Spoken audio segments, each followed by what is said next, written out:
So today we're going to be working on the 81 again. We're actually going to be doing the fuel lines. So basically what I've done, I've already taken apart the old fuel hard lines, which are the normally stainless steel that ran from the passenger side all the way across the cross member back until this side on the other side of the engine.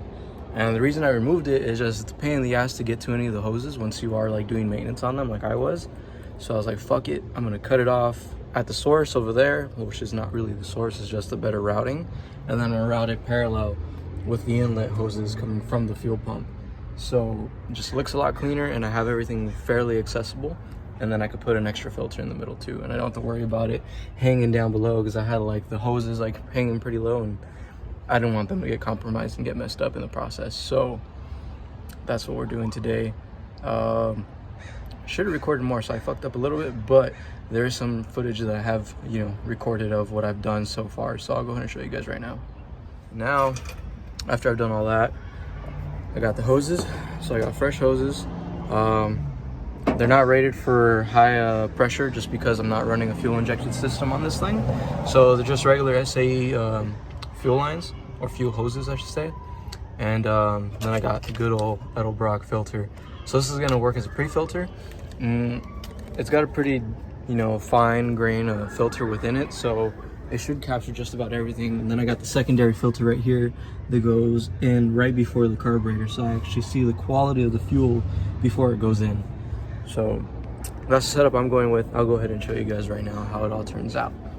The hard line down there, and the hose meets right here, and then I got the other hose coming from the fuel pump right there, which this will be, nice and snug against this hard line right here.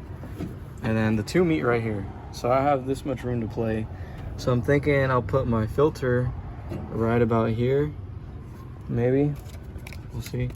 Right there, easy to get to. It's not up in the front, so it's not gonna rattle here. I don't know. I'll mess around with a few different placements and see what I like. And then I'll go about putting that on there. And then I'll wait for all the fuel to evaporate that was on the floor because I ain't trying to blow myself up.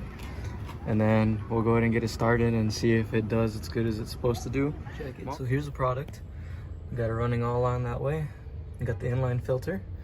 Then it goes down to the mechanical pump and it comes back on the return through the secondary filter and then back into the carburetor. So that's the current setup. Give me about another week and then I'll get a fuel regulator within there somewhere so I can make sure I'm getting the proper pressure to the carburetor. And yeah, little steps, but now at least with this way I'll be able to have easy access to all these hoses once they get old and crusty like they were earlier, and I won't have to struggle jacking up the car and getting to all that shit. I'll just do it right here standing. So little things here and there, try to make your life a little easier down the line.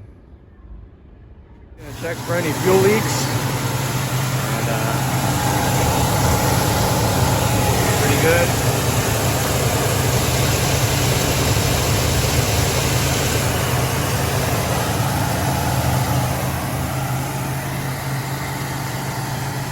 So I'm gonna let it run for a few minutes just so I can make sure nothing's leaking and make sure all the air bubbles get out of the system.